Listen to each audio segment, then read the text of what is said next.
Today we are going to talk about agonist, right? In the previous lectures, which were originally started as G protein coupled receptors, and we decided that G protein coupled receptors, right, they are 7-pass receptors, and in those 7-pass receptor, that in previous lecture I showed that there is one part where, what is this? Ligand binding domain to any receptor, right? Let's suppose this is ligand binding domain, and there is 7-pass transmembrane part, and this is effector domain. I mean, this is the part of the receptor where ligand or substance will bind. It might be a hormone, it may be a neurotransmitter, it may be a drug, right, which binds over here. That is anything which specifically bind with the ligand binding domain or special domain on this here on the receptor, that is called ligand. So what are ligands? Ligands are specific substances which can bind, right, with the ligand binding domains of target receptors. Ligands may be endogenous within our body, like many of the hormones, rather all hormones, or neurotransmitters, right? Or ligands may be substances which are exogenous, administered from outside to our body, like different drugs which go and act on the receptors, right? Now, any ligand which come over here, bind here, right, and stimulate the whole setup, right, that is called agonist. So what is agonist? Agonist is any ligand, right? Agonist is any ligand which should have two qualities. Number one quality, it should be able to bind with the receptor, and number two, it should be able to stimulate the receptor also. Sometimes you bind with someone but you don't stimulate. For example, if come here please. Yes, this young man hugs another young man, usually he will not stimulate, right? But he will be considered agonist if he binds and also stimulates, activates. So what we can say, that ligand is those ligands which can bind and stimulate, or bind with the receptor and increase the activity of the receptor, or bind with the receptor and increase the signal transduction of the receptor. Such substances are called agonist. Again, all ligands which bind with the receptors can be divided into two broad categories, agonist and antagonist. Now, what is the difference in agonist and antagonist? Both of them are ligand, because both of them can bind with the receptor. Agonists also bind, antagonists also bind, right? Receptor antagonist, I mean specifically I'm talking about receptor antagonist. Now agonist can also bind, antagonist can also bind. The real difference is agonist usually increase the activity of the receptor, and antagonist usually decrease the activity of the receptor. Is that right? Or in a simple way, we can say agonists are, though usually speaking, because there is one exception, that is inverse agonist, that I will tell later. But usually speaking, in a layman term, we can say agonists are those ligands which can not only bind with the receptor but also stimulate it. Antagonists are those ligands which can bind with the receptor and inhibit it, decrease its activity, when we are specifically talking about those antagonists which are receptor antagonists. Am I clear? Yes. Now, let's start with different terms. Now the terms I will try to make these terms clear in your mind. I want you should have very crystal clear concept about these terms, and you should be able to differentiate them from each other, because some drugs are full agonist, then there are partial agonist, antagonist, orthosteric, allosteric agonist, and positive allosteric modulators, inverse agonist, direct agonist, indirect agonist. Today's our work is, once forever, we make our concept clear that how these, all of them are different from each other, even though slightly, right? So let's start from full agonist. Suppose there is a cell and here is the receptor. I make a receptor here. And this is which part of the receptor? This is that part of the receptor where ligand will bind, right? Now, let's imagine that here is the ligand, right? And it is binding over here, right? This ligand, this red one is the ligand, this is the receptor part, which is ligand binding domain. Ligand is binding here, right? And if it is only binding, we say it has affinity for it.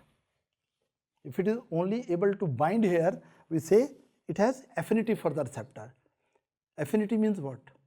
Affinity is the capacity. What is affinity? Affinity is the avidity with which the ligand bind with the ligand binding domain of the receptor, or the power or attraction with which, right, or strength with which, or the frequency with which agonist can bind with ligand binding domain of the receptor. Now, it's not enough to bind here only. It is not enough to bind over here only. It should bind here and also stimulate the receptor. It should not only bind here, it should stimulate the receptor also, because when it will stimulate the receptor, if let's suppose it is 7-pass receptor, right, then it's this part will be, effector part will be transmitting the signal. So it should bind there and also stimulate. Now, this specific part of, what is this? Ligand binding domain, and what is this? Ligand domain. Now, here they are attaching with each other. So this part, these two parts are determining the affinity. What are they are determining? Affinity. That sticky points between ligand and the ligand binding domain. And then there are stimulatory point. They are inside. Let's suppose that here there is the point. If these two points of ligand binding domain, if these 2 points are stimulated, then actually signal will transmit. So now this is a ligand, this is ligand binding domain. Ligand has affinity as well as ability to stimulate. So it has affinity as well as efficacy. Or we can say when it is able to stimulate this, then we say it has efficacy. Or we can say it is able to have intrinsic activity, intrinsic stimulatory activity. Now, if ligand comes, listen here, this is the ligand binding with ligand binding domain here and able to stimulate from here. Due to that reason, let's suppose that, what was this? Which domain? Effector domain. Due to that reason, this effector domain gives powerful signal inside. Full signal inside. Such agonists are called full agonist. Now let me repeat it. Then what are full agonists? Full agonists are those ligands when they have, number one, ability to bind with ligand binding domain, right? Number two, they are able to fully stimulate. What I mean by fully stimulate? Mean that if you keep on increasing the concentration of ligand, it will give eventually maximal response, maximal biological response. Is that right? Any question up to this? This is full agonist. Now we come to another situation. Let's suppose that we have another receptor here. Now I will make a simpler diagram. I will draw only ligand binding domain, right? Now, what are these points? Determining the affinity. What are these points? Determining the intrinsic activity or, right? Now, let's suppose another ligand come. Okay, right? Another ligand come, and this ligand is able to bind here, but it can stimulate only on one side, and it does not stimulate on other side. It can stimulate on one side but not other side, right? And now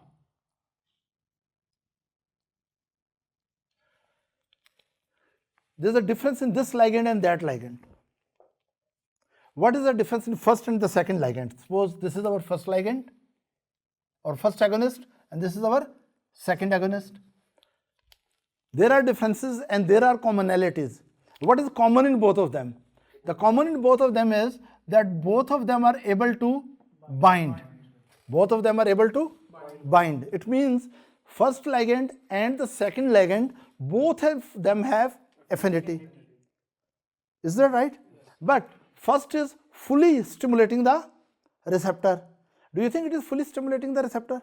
No. So it is partially stimulating the receptor, right? And not on this side.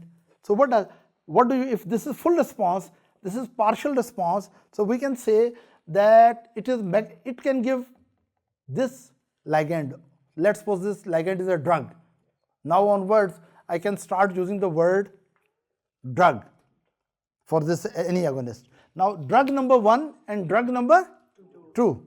Now drug number 1, at maximum concentration, it can give maximal response. But drug number 2, even it goes to the maximum concentration and occupies maximum receptor, can it give full response? No, it will give sub-maximal response, right? Let me draw it here. Let's suppose this is receptor activity. This is receptor activity, right? Now, if you give drug number 1, right, what will happen? That drug number 1 will take maximal activity. But if you give drug number 2, right, it will take sub-maximal activity. Even though here also 100% receptors are occupied, here also 100% of receptors are occupied. It's not right, but drug number 1 with 100% occupancy of the receptors give very powerful response. So it is full agonist. So what are full agonists? Full agonists are those agonists or those ligands which can bind and stimulate the receptors, and with appropriate doses, once they have occupied the 100% receptors, they give maximal response. What they give? Maximal response. Now this is giving maximal or sub-maximal, or we can say partial, right? So first one is given called full agonist, second is called partial agonist. Second is called partial agonist. Partial agonist. So does partial agonist stimulate? They stimulate, but partially. Look, this point they are stimulating, but here they are not stimulating. So let's suppose that there are two ways to explain it. There are two theories about it, right? One theory is that, what is this? Full agonist is able to produce full response because this stimulates at maximal points, and partial agonist does bind but stimulate at minimum points. This is one theory. This is one possibility. Other possibility is the difference between full agonist and partial agonist is that full agonist frequency of binding is very fast. For example, in 1 second, it bind 100 times. Bind, detach, bind, detach, bind, detach. And this binds maybe in 1 second 50 times. So there are two reasons. Either there is shape determining and binding style determining, and if there are more than one stimulatory point. It is stimulating all the points, it is stimulating few points. This is one difference between full agonist and partial agonist. But there is another way. In some drugs, we see that full agonists, which give maximal response, actually they have high frequency of attachment and detachment. And partial agonists have lower frequency of attachment and detachment. Is that clear? So both ways. But result is that full agonist must give on 100% occupancy of the receptor should give maximal response. Partial agonist on 100% occupancy of the response give sub-maximal response. Because they don't give full response, we call them partial agonist. But there is one thing. Even though because they do stimulate, even though less than the full, but they do stimulate, we call them agonists. But there is another way. Once they are there and they are binding there, at the same time we inject the drug number 1. Let you give me the drug number 2. You give me the drug number 2. All 100% of my receptors are occupied. Then if the drug number 1 is given, and which also bind with the same receptor, now do you think drug number 1 will be able to bind properly? No. And there it will be acting as antagonist. It will be acting as antagonist. Real antagonist is, let me draw the antagonist also so that you can become more clear. Antagonist is actually binding here and binding here.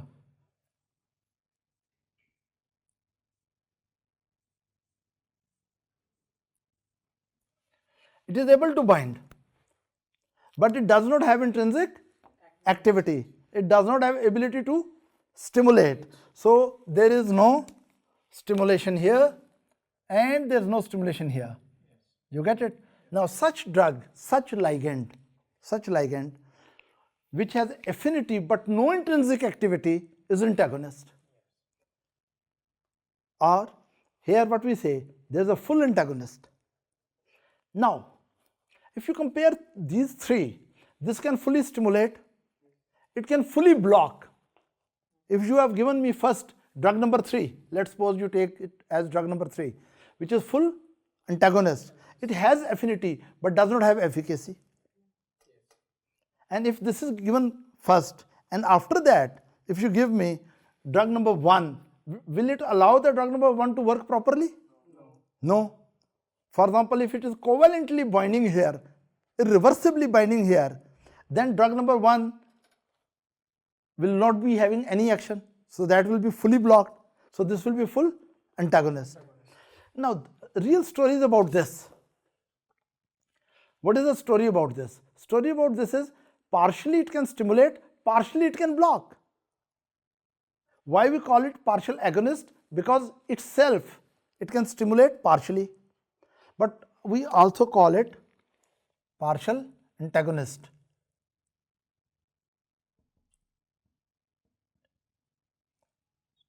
Drug number 2 can be called partial agonist and also called partial antagonist. Why? When it is alone there, it is partial agonist. But if drug number 2 is there and after that you give drug number 1, then it is not allowing it to do the full function. It is behaving like some partial antagonist. So is it clear? So now what we have done, we have made 3 terms clear in our mind. Again I will repeat. What is full agonist? Full agonist has full affinity to bind and full intrinsic, full efficacy. Full affinity, full efficacy. Drug number 2, it has full binding, full affinity, but partial efficacy. So when it is alone, it is partial agonist, and when it is in the presence of, what is that? Full agonist, then it is partial antagonist. So such drugs are called partial agonist antagonist drugs. You might be thinking, what is the use of such drugs? Why sometimes we need this? We need it for the safety purpose, because some drugs are having a lot of toxicity. Some drugs have severe toxicity. So if we give full agonist of that drug, for example, if there is a drug which can produce respiratory depression, there is a drug which can produce depression of respiratory system, and unfortunately if you give a little more dose, person will go to respiratory arrest. Do you think you should consider this drug safe? No. But if we modify this drug in such a way that rather than full agonist, it convert into partial agonist antagonist. Now itself, it will slightly depress the respiratory system, but never depress so much that there is respiratory arrest, because it does have intrinsic stimulation, at least to some extent. You are getting me? Is it clear or not? Any question up to this? Again I will say, let's suppose someone has fast heart rate, so we want to bring the heart rate down. If we give a drug which is full agonist, right, a very powerful agonist, a slight overdose is done, heart rate will go dangerously down. But if you use a drug which can slow down the heart, but itself it can slightly stimulate too, right? So what it will do, that it will not allow the endogenous full agonist to work. It will not allow the endogenous full agonist to work, but exogenously given drug number 2 will itself slightly stimulate. So it will bring the heart rate down, but never so down that it goes into dangerous areas. You understand why this should be there, why this concept should be there. So there are full agonists, there are partial agonists. Advantages, you understand, the safety profile here sometimes is better than the full agonist. And if a drug has full affinity and no efficacy, then it is antagonist. Here it is full antagonist. Briefly repeating. Drug number 1, what is it? Full agonist. Full affinity, full efficacy. So it is full agonist. Drug number 2, full affinity but partial efficacy or partial intrinsic activity. So it is partial agonist antagonist. When it is alone working, it is acting as partial agonist. But if it is working in the presence of full agonist, then it is behaving as partial antagonist. Am I clear? Then we come to this, a drug which binds with the receptor but does not stimulate. It is binding with the receptor but does not stimulate, right? Here it is, and it does not allow at all to totally block the receptor. Then what we say? Antagonist and full antagonist. And full antagonist, right? So any question up to this? No, sir. Right? So I made this is like a man, and it is unable to stimulate here. So some naughty boy, my friend, he said, you have drawn the Manchester. Manchester. It's very bad to call things like this. It is just a diagram, right? To explain it. It is not Manchester, right? So let's come back. So we know full agonist, we know partial agonist and antagonist. We have done this. Receptor agonist concept has been done. Oh, sorry. Yes, receptor agonist we have done, drug number 3. We have done full agonist. Is that right? Drug number 1. And we have done partial agonist antagonist, drug number 2. Right? Now we can take example like norepinephrine, epinephrine, dopamine. They are able to bind and fully activate the receptors at appropriate doses. So such catecholamines are basically full agonists. Is that right? But when we talk about the partial agonist example, the classical example of drug in the partial agonist is tramadol. What is it? Tramadol. I don't know why we call it dol. Right? Tramadol. Now what is the tramadol? Tramadol basically binds with very special receptors which are called opioid receptor. How the opioid receptors were discovered? That we were looking for where the opioid drugs bind, where morphine binds, or where codeine binds, or where methadone binds, or where, what is that? Heroin binds. So the receptor in our body where opioids exogenous for binding, we labeled these receptors as opioid receptors. Most of them are 7-pass receptors. There are multiple types, right? These are opioid receptors. Later on we discovered that opioid-like substances are produced endogenously also, because we were always wondering why nature has provided us with the receptors for heroin or morphine or exogenous opioids, but later on we discovered under certain circumstances our body can also produce some substances which can bind with opioid receptors. They were natural agonists. Natural full agonist for opioid receptor. If you are talking about my opioid receptor, the central nervous system and some peripheral, if you are talking about my opioid receptor, naturally substances which are produced in my body and bind with the opioid receptors, those are those substances naturally occurring, endogenously produced. They are like endorphins, enkephalins, dynorphins. They are normally produced in our body, right? What are these? Endorphins. These are full agonists. Enkephalins, dynorphins. These are produced in our body and these are endogenous full agonists of opioid receptor. It means they can bind with the receptor and fully stimulate it. Then there were exogenous. We will give it from outside. They will also bind fully and stimulate fully. Exogenous like morphine, heroin, very addictive, codeine, fentanyl. Now, these are exogenous substances. Now, these endogenous substances also work on the receptors and they have full affinity and full efficacy. These exogenous have also full affinity and full efficacy, right? Tramadol can bind with ligand binding domain of opioid receptors, right? But with partial full affinity but partial efficacy, right? So, and they work on, there are many types of opioid receptors like kappa and there are many, but tramadol especially act on mu receptors. So, tramadol is an example of partial agonist antagonist on opioid receptor.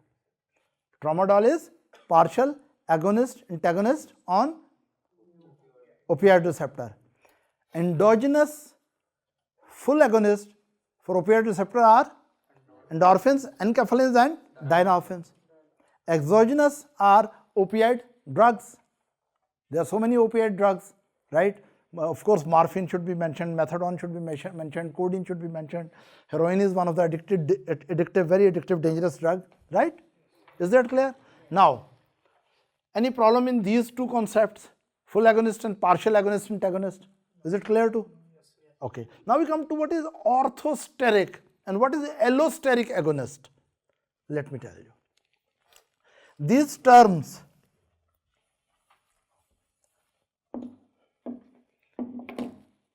this was antagonist, full antagonist.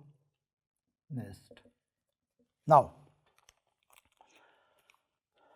look, there are, I'm going to make two ligand binding domain and you look at them, the difference how drugs are binding. Let's suppose drug number 1 comes, bind here,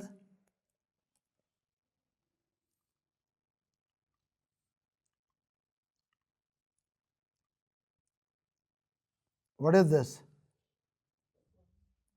Full agonist. But another thing is there.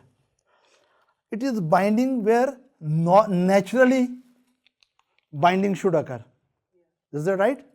It is binding at natural fashion, natural affinity, natural intrinsic activity. Is that right? Now this is full agonist, this is the same thing, right? But then we go to the another concept to compare and contrast. Before I go ahead, when they are binding at the natural site, again listen carefully, when a drug or a ligand bind at the natural site and stimulate in a natural fashion, right, we call it that this binding is orthosteric. Ortho means original. This is binding at original site. But you will become more clear with this example.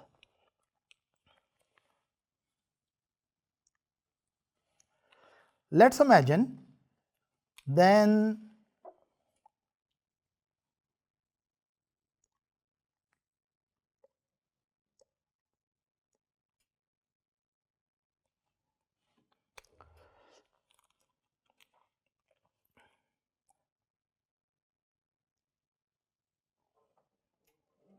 it is binding here and binding here, and do you think it's natural binding?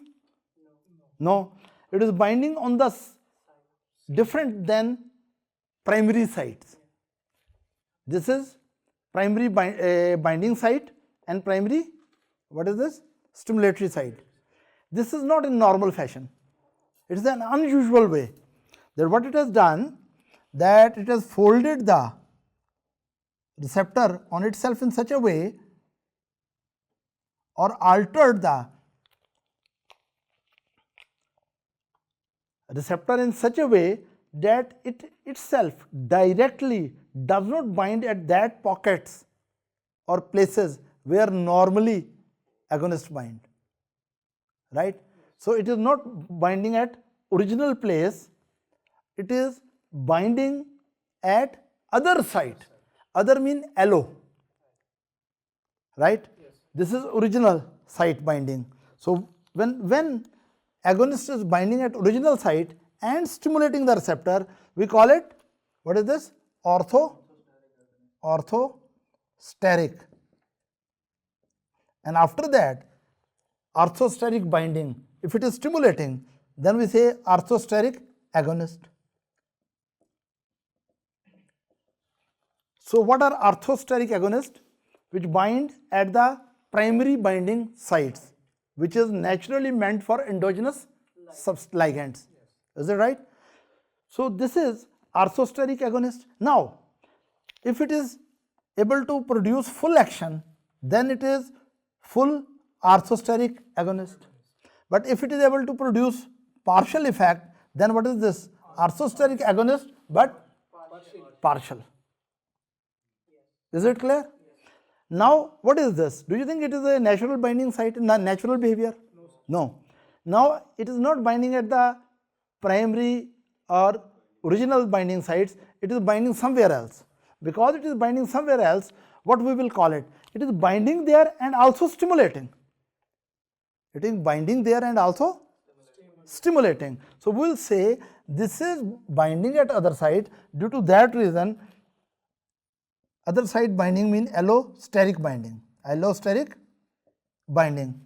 And because it is itself able to stimulate, right? Because it is able to stimulate, so we call it allosteric agonist.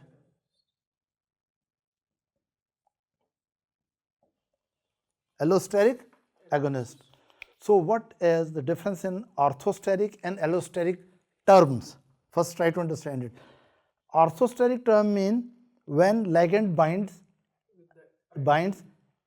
just a minute. Orthosteric mean when binding site is natural. Allosteric binding mean when binding site is other than the natural. Is that right? Then orthosteric agonists are basically able to bind naturally and stimulate naturally. Bind naturally and stimulate naturally. If they are fully stimulating, then we call them full orthosteric agonist. But if they are doing it partially, right, then we call it is orthosteric but partial agonist antagonist. Is that right? Here, a drug has come, let's suppose this is drug number 4, we call it 4, right? This drug number 4, this is binding allosterically, but after allosteric binding, it alters the structure of receptor in such a way that it is stimulated also. For example, let me tell you that if a man and woman, they hug together from the front, right? What is this? Orthostatic. But if one partner hug from the side, what is it? Might be allosteric. Is that right? And after that, it depends on stimulation is there or not. It really depends on the relationship, right? But anyway, so you understand orthosteric and allosteric. If we are talking about agonist, then it means they are stimulatory. Then we come to another thing.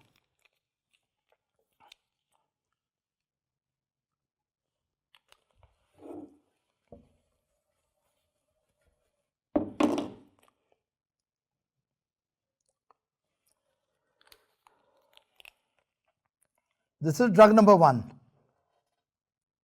right?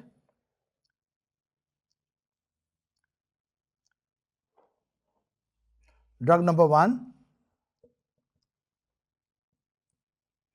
and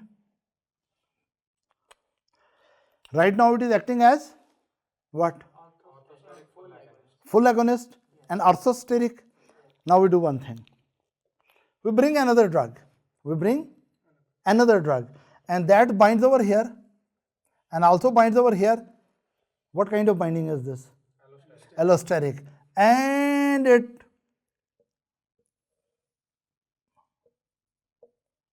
does not allow it to go away. So this drug bound to a ligand binding site where already there was orthosteric binding or natural ligand was binding, or even exogenous ligand was binding at normal fashion, and the new drug, the second drug, bound at what? Allosteric site other than the primary site, because primary site was this. Primary site was this, or basic attachment site or regular attachment site was this. They bound some other. So they are allosteric, but they enhance the effect of the full agonist. They further enhanced. So what we should say? They are allosteric, they are like allosteric agonist, but they need alone, they cannot stimulate. If they are alone there, can they stimulate? No. So this kind of drug, which bind with receptor ligand complex, where ligand is full agonist, and they go and make further attachments and either increase the frequency of the primary drug. Suppose this is primary drug and this is secondary drug. In the presence of primary drug, which is attaching there orthosterically, and it is full agonist. Let's suppose it is full agonist, right? Or partial, whatever. This is suppose our primary drug. Then secondary drug come, bind allosterically, but it enhances the interaction of what is this? Primary drug and the ligand binding domain, and further increases the response, right? Either it is increasing the frequency or increasing the attachment. So such drug, this one, this green drug, the naughty one, right? This is called, yes, this is positively acting on the primary drug and ligand binding domain. So positive attachment is what? Allosteric modulator, because it is itself not activator. It is itself not activator, but it modulates the action of the primary drug. Am I clear? Is it clear? Now, come here. What we have learned? Full agonist, full attachment, full affinity, full efficacy. Partial agonist antagonist, full attachment, but partial stimulation. Orthosteric steric agonist, such receptor stimulator which bind at regular sites, right? Allosteric agonist which stimulate but bind at other than the regular site. Positive allosteric modulator, drugs which bind with the receptor at allosteric site in the presence of primary ligand and enhance the action of the primary ligand. These are positive allosteric modulator, right? Any question up to this? No? Then we come to the very most confusing part, inverse agonist. Now, what is inverse agonist? For explanation of inverse agonist, okay, what was this? Full agonist. What was this? Partial agonist, antagonist. This is full antagonist. If you give full agonist, it is zero response, zero biological response here. This is plus response and this is minus response, right? Now, zero response means some antagonist is attached which is itself not stimulating and not allowing any other drug to stimulate or any other ligand to stimulate. Now we come to another concept. It is a little complex. So open your both eyes and all neurons of the brain should be active, right? First I will give you an example. Let's suppose this is your happy stomach, right? You know stomach, in the stomach acid is produced and acid is produced by special cells, parietal cells. Which cells? Parietal cells. They produce acid. Now, they secrete the protons. Is it right? They secrete the protons. Now, actually, there are many ways to stimulate the parietal cell. And what is this cell? I will write it, parietal cell. Cells in the gastric glands, which secrete the proton, which bind with the chloride and make HCl and produce acid in the stomach. Now, there are very special type of histamine receptors here. What are there? The very special type of histamine receptor here. These are also 7 pass. Now, these histamine receptors are very strange. These receptors, even if histamine is not binding, have little activity. You are understanding? Yes. Even if no one is stimulating it, it still does little bit stimulating. It means they have some intrinsic activity even if there is no agonist. Is that right? Or we can say they are able to produce some basal response. But if histamine come, then response will become above the basal. Is that right? It means in stomach, right? Histamine, these receptors, these are H2 receptors. What are these? H2 receptors. Now, H2 receptors, which are on the parietal cells, they have something very unusual, that these receptors, even if histamine is not there, intrinsically they keep on stimulating and producing a little bit acid. For example, basal amount of acid.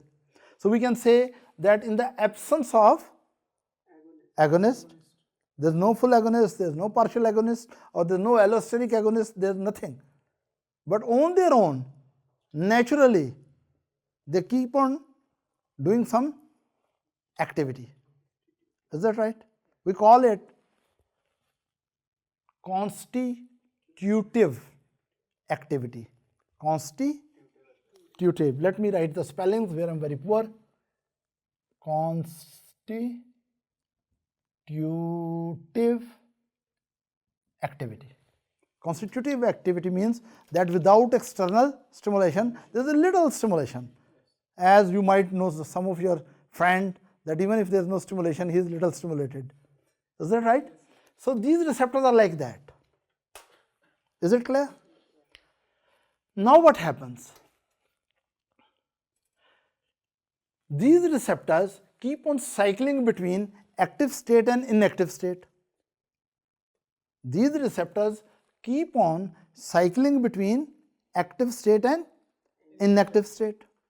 Of course, when histamine will come, most of them will convert into active state. For example, if there are 100 of the H2 receptor, right? Constitutively, 20% are active and 80% are in inactive state. They are trapped into inactive state. Is that right? But when histamine will come, not only 20% will be activated, we say 80% will be activated, maybe 100% will be activated. Again, listen. H2 receptors or even H1 receptor in central nervous system. But let me focus right now on H2 receptors. H2 receptors on the parietal cells, which are part of the gastric glands in the stomach wall, responsible to produce acid, right? There are many stimulations to stimulate the cell. One of the stimulation is histamine, and there are histaminic receptor. Now these histaminic receptors, again I will repeat, they have unusual thing that even if there is no stimulate, some small percentage remains active. If there are 100 receptor, let's suppose 20 remain active independent of the agonist, right? So if there is no agonist, again I will repeat, 20% action will be going on, 80% will be inactive state, right? Is it clear? Now we imagine a drug. A drug comes over here.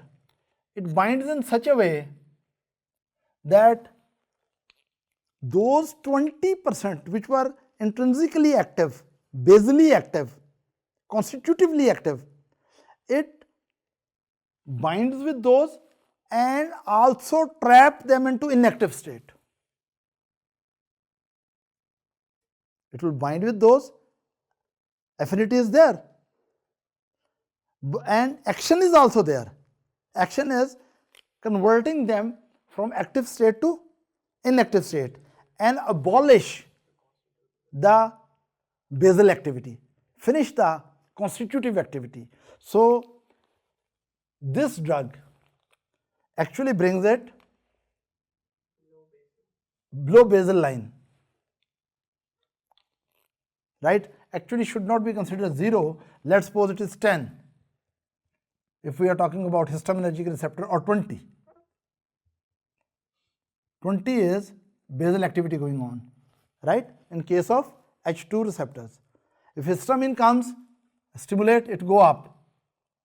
If full agonist come, if partial agonist come, submaximally goes up. If no agonist is there, some basal activity is going on. But still we have some kind of receptors that drugs which bind there and also have activity.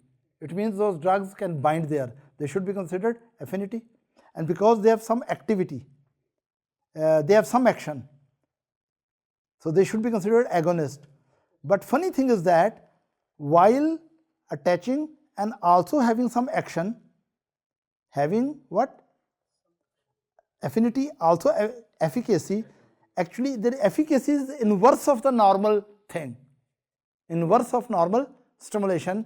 That efficacy is that active percentages also converted into inactive and totally block this receptor system. So it becomes less than the basal. Such type of drugs are called that they are agonist. They are agonist because they can bind and they have some action. But their action is inverse of the normal. Rather than increasing activity, they are decreasing activity. So we call it inverse agonist. So what we have learned up to now? Come here. We have learned full agonist. Examples are epinephrine, norepinephrine, dopamine. Partial agonist, antagonist like tramadol, right? Full agonist also examples are like morphine from outside, morphine or heroin. Full agonist from inside the body for opioid is endorphins, enkephalins, dynorphins, right? Then we have learned yes, partial orthosteric, of course, which were naturally binding, right? All examples. Allosteric agonist, which example I gave? Or I gave no example? No example. So what should be the example? Allosteric agonist is, there are very few compounds which come into this category, that they allosterically bind and activate the receptor, but bind at the other than the primary site in the absence of true agonist, right? This is actually example, this drug class. There are very few examples. One of them is N-des-methyl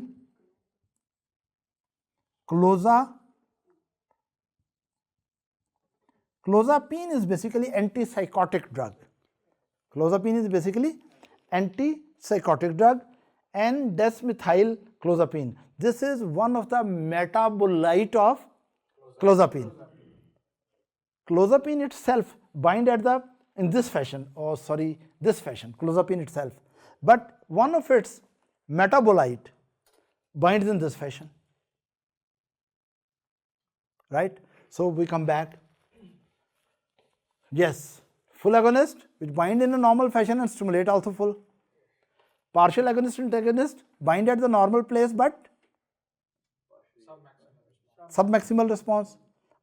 Okay, forget about. Both of them may bind at normal place or allosterically. That is a different thing. But it gives after binding full response, after binding partial response. Here orthostatic binding. Binding is at normal place. And allosteric binding is at other than the normal site. Normal site is called orthosteric site and other than normal site is called allosteric site. Positive allosteric modulator, they are themselves, I didn't put it agonist here, but actually they increase the activity of the primary agonist. What are positive allosteric modulators? These are the drugs which bind with ligand binding domain in the presence of primary stimulator. Is that right? And increase the action of the primary drug, right? So positive allosteric modulator. What is the example of positive allosteric modulator? The classical example of this is, everyone knows, is benzodiazepines. Benzodiazepines, the tablets which are very commonly taken like Lexotanil or like that, benzodiazepines. How they are, let me tell you, how they act as positive allosteric modulator. I will make diagram here, you want, or there? There, okay. Suppose this is a cell, neuron, suppose this is a neuron and this is nerve ending, okay, so you don't get confused. I've just lied it. Now, here is the receptor, and receptor is basically a, what is this? Yes, this is basically having multiple peptide making a ion channel. Now, normally at this site, another neuron releases gamma aminobutyric acid. This receptor is called GABA A receptor. What is this? GABA A receptor. There are B receptors also. Now, GABA A receptors are chloride channels. Extracellular chloride is more and intracellular chloride is less. So whenever this channel opens, chloride from outside will move in. Is that clear? Any question up to this? Now, actually, when GABA is working, it is opening frequency. GABA increases the opening frequency, but it has one more site where benzodiazepine can bind. Benzodiazepines bind. Now, if GABA is binding there and benzodiazepines also bind there, opening frequency is very much enhanced. So more chloride will go in. When more chloride will go in, internal membrane will become more electronegative. Resting membrane potential, which is normally negative, for example, resting membrane potential is normally minus, suppose 80 here, right? Or minus 90, depending upon cell to cell. When GABA bind, it convert into minus, more minus, for example, minus 110. But with GABA, if lot of benzodiazepine come, it becomes suppose minus 120. So what benzodiazepine has done? Benzodiazepine has enhanced the action of chloride channel, right? In the presence of GABA. But benzodiazepines were binding at orthosteric place or allosteric place? Allosteric place. So this is allosteric positive modulator of GABA, right? This is positive allosteric modulator of GABA. So what is this? Now you are clear about it.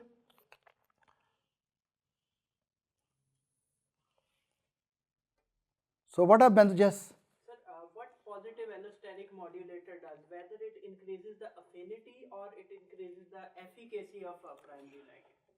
Yes, now this is very interesting. He is asking that positive allosteric modulator, right? What they are doing, they are increasing affinity of the primary or they are increasing the efficacy. Answer is that it depends on drug to drug. Some drug increase the affinity of the primary drug. Some independently work at a new place and increase the action. So they are efficacy enhancers. So some of them are affinity enhancers, some of them are efficacy enhancers.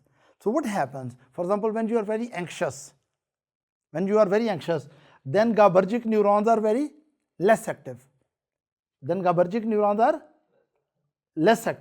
And less GABA is there. Is that right? Yes. And stimulatory neurons are more active, like norepinephrine or epinephrine or other stimulatory neurons. When stimulatory neurons are overactive and inhibitory neurons are underactive, your mind becomes overstimulated and you feel anxious or excited or stimulated or whatever. Now, if you take some benzodiazepines, right? Yes. What benzodiazepines will go? They will go and bind with the GABAergic receptor. They will bind with the GABA receptor, GABA-A receptor. And whatever natural GABA is doing, they will increase the activity of GABA channel, right? After binding at place other than where natural GABA binds. And increase the activity of the channel. Now what was the activity of channel? Repeatedly opening and closing, and with every opening it lets some chloride in.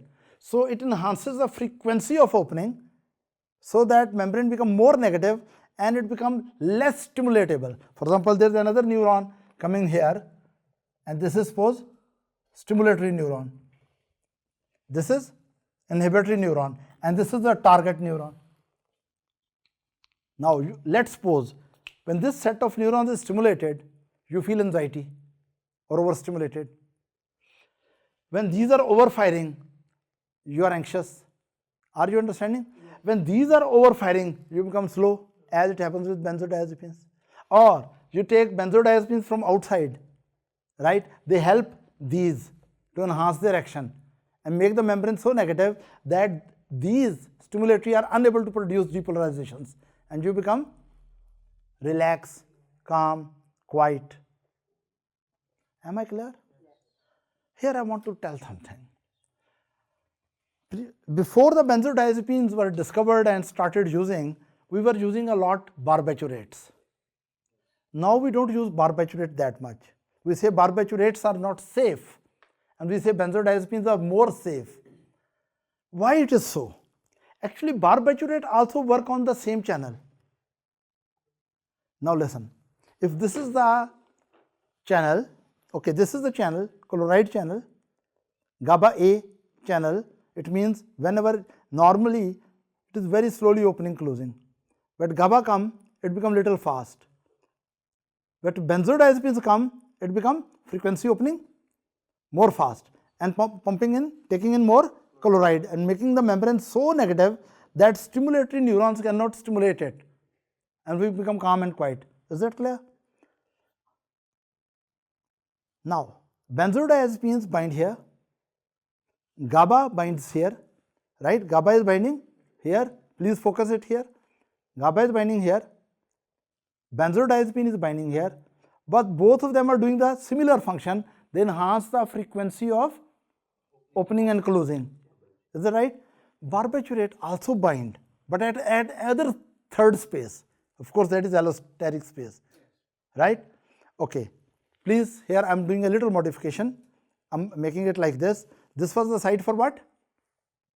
GABA.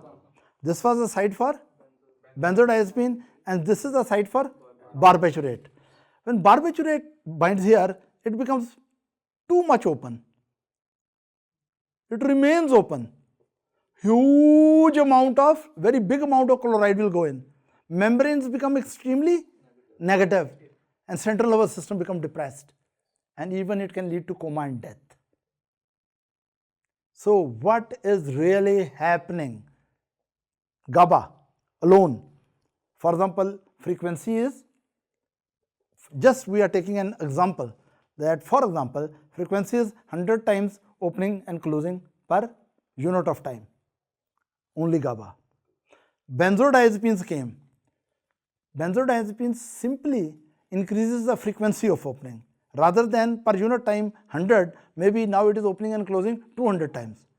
But if you don't give benzodiazepines and you give lot of GABA, GABA will not increase the frequency of opening and closing. GABA will bind at another allo site and disturb the channel so much it will remain open for very long time. Barbiturates, barbiturates. When barbiturates bind here, they don't increase the frequency. Rather, they bind there and there is prolonged opening of what? Chloride channel. And when it is prolonged opening, so much chloride go in that membranes become extremely inhibited, and that may lead to death. I can give you a simple example. When you are talking, there is a certain frequency you open and close your mouth. If someone kicks you, what happens? Frequency increase. You start doing maybe abuses or whatever you can do depending upon the status of other and power of other person. Is that right? But what barbiturate is doing? Keeping the mouth open permanently. That's right? So with my mouth I show you the action of first of all GABA. Now benzodiazepines and GABA. And now barbiturate. You get it? So which is most dangerous? Barbiturates, because so much negative ions will go in, membrane becomes so hyperpolarized, so much negative that it does not remain stimulatable. And if that is why barbiturate we now use, but less commonly and in special controlled situations. Benzodiazepines are commonly used because benzodiazepines are much safer drug, because they increase the frequency. There is a limit to which they can increase. You are understanding? Any question up to this? So now we have already talked about positive allosteric modulator. Here was benzodiazepines and barbiturates. Then inverse agonist we talk about his H2 receptor. H1 and H2 antihistaminic. Yes, antihistaminic drugs, which were H1 and H2. Basically they bind and have some action, but action is very unusual. Convert the active state into, stabilize it into inactive state. And here the drugs are like what is it? Very commonly cimetidine and ranitidine and famotidine. Then we come to direct agonist and indirect agonist and differentiate them. That we discussed in previous lecture also, but once more I will explain it. Once more I will explain it. What is the difference in direct and indirect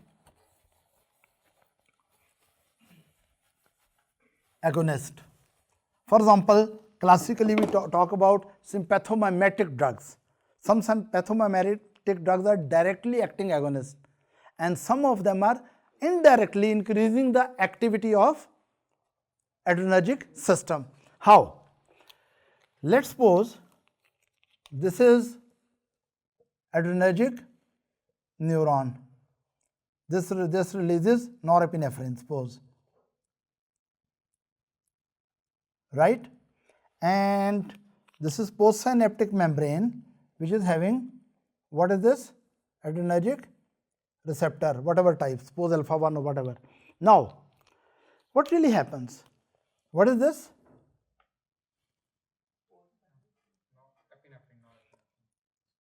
Epinephrine or norepinephrine or dopamine or serotonin, whatever. If it comes, right, and it directly acts over here at normal site, this is direct stimulator. So this is direct agonist. But sometimes, in a very unusual way, we can increase the action here. How? Normally what happens, listen carefully. Number one, it will go and act over there, right? Number two, some of it will be lost and catabolized somewhere else. Some of them will be reuptaken for restore. Some of them will be reuptaken and then restore.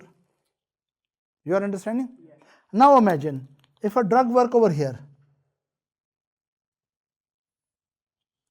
right, and does not allow reuptake.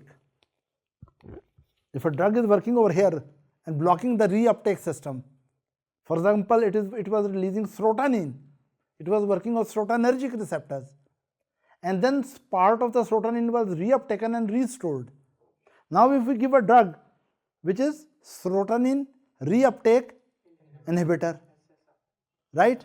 Classical example of drug, group of drug is SSRI, antidepressant drugs commonly, like selective serotonin reuptake inhibitor. Now this is that drug. If this is serotonin and it is not allowed to reuptake, what will happen? It will stay here for longer and accumulate here, and its action will increase. So it will have agonist action, but indirect way. So indirect agonist can be that there are many ways they can act as indirect agonist or indirect stimulatory action on receptor. Direct stimulatory is the drug come and directly bind here. The serotonin directly bind here, right? This is direct action. But if you give a drug and that binds with the reuptake system, and by binding the reuptake system, reducing the reuptake and letting the serotonin accumulate here and increasing the serotonergic activity, that is actually indirect. Then let's suppose if it is not serotonin, let's suppose it is norepinephrine or epinephrine. When it is uptaken, inside here in the nerve ending there is mitochondria. I will bring this mitochondria out. This is mitochondria, right? This one. On the surface of mitochondria there are special type of, what is this? Special type of enzymes, and these enzymes are called monoamine oxidase. We can do another thing, that when drug is reuptaken, part of it is destroyed by monoamine and part of it is stored. Again, this membrane releases norepinephrine. Previously I gave example of serotonin. Now I have changed the example. This is releasing norepinephrine, right, or epinephrine, now, or dopamine, whatever, monoamine. This neuron is releasing monoaminergic neurotransmitter. Neurotransmitter act on the postsynaptic membrane and lot of it is reuptaken. Once it is reuptaken, part of it is restored and part of it is destroyed by monoamine oxidases, which are on the membrane of mitochondria in the nerve endings. Nerve endings do have mitochondria. They are very active. Clear? Now, if you give a drug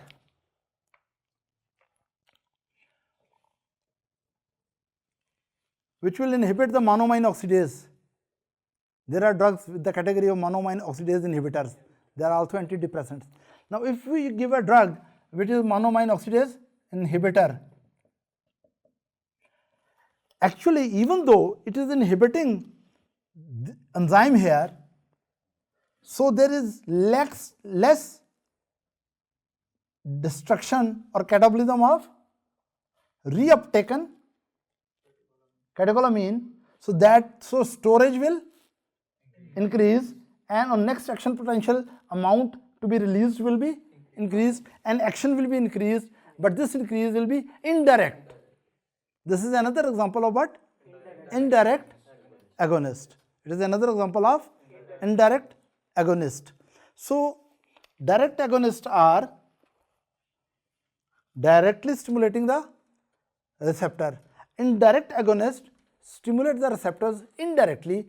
Either reuptake mechanisms are inhibited or catabolism of that substance is inhibited, like that. So any question?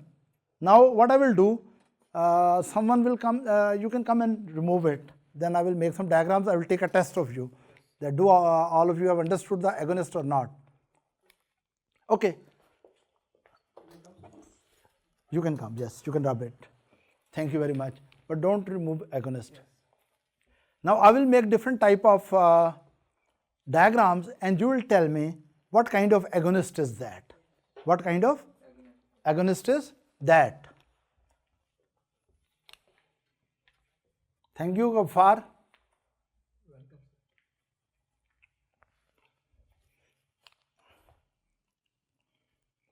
I hope you are not tired. Yes, what is your question? Sir, can we say that ephedrine can also act as indirect agonist because it increases the Yes, ephedrine is also indirect agonist because ephedrine or pseudoephedrine or amphetamines, they are taken orally. They can be taken orally. They are absorbed from GIT. They cross the blood-brain barrier, right? Go in central nervous system. They are taken up by the neurons and force the release of. They are taken up actually by the neurons' nerve endings, right? Monoaminergic nerve ending, and there they force the release of monoamines, right? So ephedrine or pseudoephedrine, which are a group of drugs from the, or amphetamine from the non-catecholamines, right? This group of drug also increase adrenergic activity, but indirectly, right? And part of they do have action directly on receptor also. Now I will draw and you will tell me rapidly what I have drawn.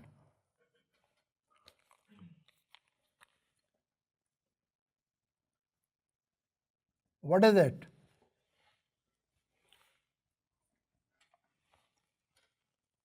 Yes. What is this? Full agonist. Okay.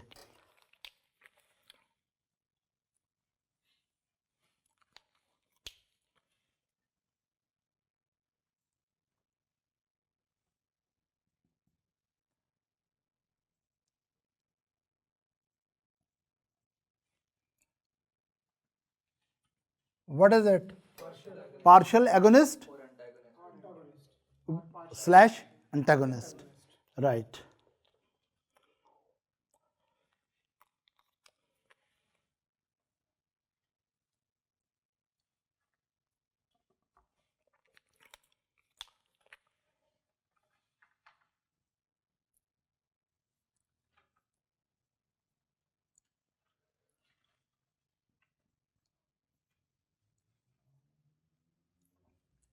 Okay. Now this one, woman should not look hairless, at least at the head. Okay, let's, now what is this I do here? Another change.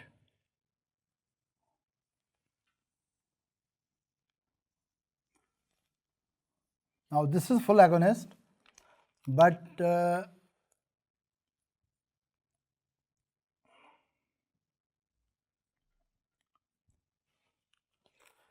this drug, what is it? It is binding at normal site or allosteric site. This is positive allosteric modulator, right? Okay. Then we come to this.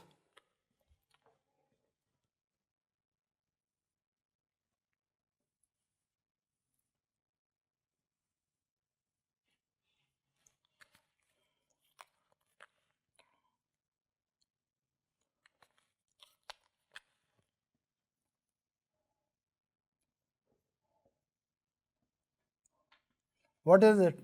Allosteric agonist. Then I will just give an example. A drug has constitutive activity. It has constitutive activity and basal activity. No, not a drug. A receptor has basal activity. So because of its basal activity, all the time, even if agonist is not there, 20 or 30% of the receptors are in active state and remaining are inactive state. But if you give a drug, most of them are trapped into inactive state. What is that drug called? Inverse agonist. Very good. Then one more example. I should come to, yes, we have talked about full agonist. Yes. Ortho, it is very clear that if this is a receptor, right, if binding is at these points, what is this?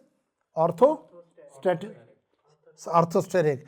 If binding is at some other than the normal site, then it is allosteric binding, right? And so this was allosteric positive modulator. This was allosteric agonist. This was partial agonist, antagonist. This is full agonist. And these two terms, just to make it clear, when binding is at normal site, this is orthosteric binding. And when binding is at other than normal site, that is allosteric binding. And then I think we have done all of them. And direct agonists are those agonists which enhance our receptor system activity by binding directly to the receptor.